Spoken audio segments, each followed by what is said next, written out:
Look up at the Chrysler Building on a clear morning and you'll see them. Chrome eagles jutting out from the 61st floor, catching the light like they're daring you to look away. They've been watching New York change for almost a century now. Art Deco builds things meant to last, the movement that created them, which makes it strange that the movement itself barely lasted 30 years.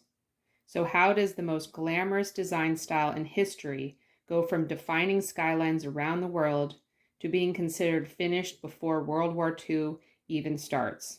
To understand that, we have to start with the world it replaced.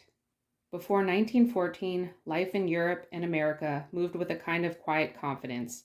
People trusted their governments, their institutions, their traditions, and that mood had a visual language, Art Nouveau. Soft curves, flowing lines borrowed from nature, doorways framed like climbing vines, lamps shaped like blooming flowers. It was an aesthetic of a civilization that still believed things were gently getting better. Then came 1914. The same industrial machinery that had built those elegant cities now built poison gas and machine guns. By 1918, roughly 20 million people were dead. An entire generation had been erased. And then when peace finally came, it didn't feel like relief. It felt hollow. After that kind of industrialized slaughter, delicate floral design just felt wrong, out of touch. The world had changed, and design had changed with it. Out of the wreckage came a new generation, determined to live differently. They flooded into cities, New York, Chicago, London, and above all Paris, and they had little patience for their parents' rules. In America, one of the rules they broke almost enthusiastically was prohibition. Alcohol became illegal in 1920, so millions of America simply went underground, into speakeasies hidden behind unmarked doors, filled with jazz and smuggled liquor. Breaking the law had become fashionable, and that slightly dangerous glamour fed directly into the look of that era. No group embodied the shift more than young women. Before the war, most had no vote and little independence. Then the war pulled them into factories and offices while the men were away. And in 1920, they won the right to vote. A new figure emerged, the flapper. Bobbed hair, short dresses, bold makeup, a cigarette in hand, a total rejection of the world their mothers had lived in. Coco Chanel gave that shift a fashion language, building clothes for women who intended to keep their freedom they just won. With the old world gone, designers faced a real question. What should the future actually look like? The answers came from everywhere at once. In 1922, archaeologists cracked open the tomb of Tutankhamun, and the world became obsessed. Scarabs, lotus flowers, pyramids, all filtered through sharp geometric precision, flooded into fashion and jewelry. Designers also reached back to classical Greece and Rome, stripping away the fussy details and keeping only what felt clean and powerful. And decades after fascination with Japanese design brought bamboo, jade, cherry blossoms all into the mix. At the time, the art world was exploding. Cubism was breaking objects into geometric shape. Futurism was obsessed with speed and machines. Art Deco absorbed all of it. Egyptian, classical, Asian, avant-garde, and fused into something new. Paris became a laboratory.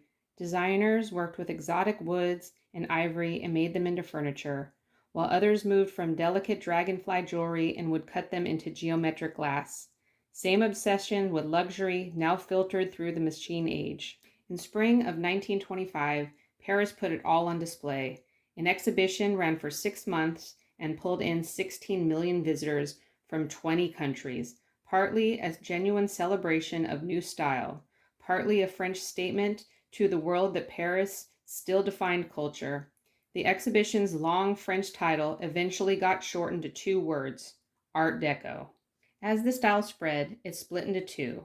High Deco belonged to the wealthy, handmade, rare materials, tiny quantities, but Low Deco was more remarkable half. The manufacturers began mass producing the same geometric elegance at prices ordinary families could afford.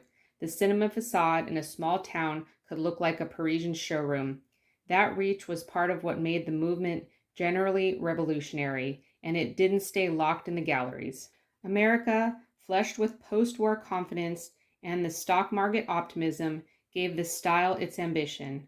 When Walter Chrysler hired architect William Van Allen to design his headquarters in 1928, Van Allen modeled the building's eagle gargoyles directly on the Chrysler hood ornaments, racing a rival building for the little title of world's tallest.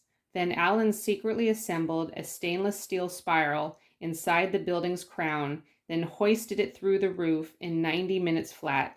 The Chrysler Building claimed the record in 1930. It lost that title 11 months later, but the point had already been made. Rockefeller Center took the idea even further, turning an entire block into a coordinated Art Deco environment, and the ordinary home got their own version of the spectacle. Electrical lighting was new to most families, and designers turned lamps and clocks into geometric sculptures. Bakelite radios brought the same look into the house that could never have afforded custom furniture. Even cars got swept in, long chrome fenders and hood ornaments designed to look like motion, even standing still. Then on October 29th, 1929, Black Tuesday, the stock market collapsed, banks failed, business closed, and within a few years, roughly 1 in 4 American workers had no job.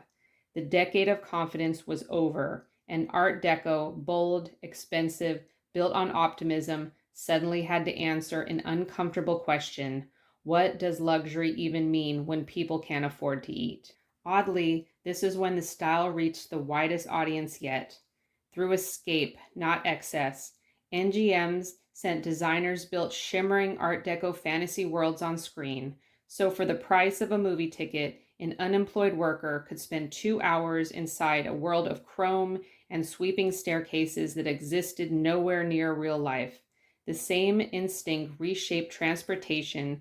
Streamlined trains and ocean liners like the SS Normandy became floating, rolling Art Deco showcases, selling a fantasy of modern glamour to a public that badly needed one.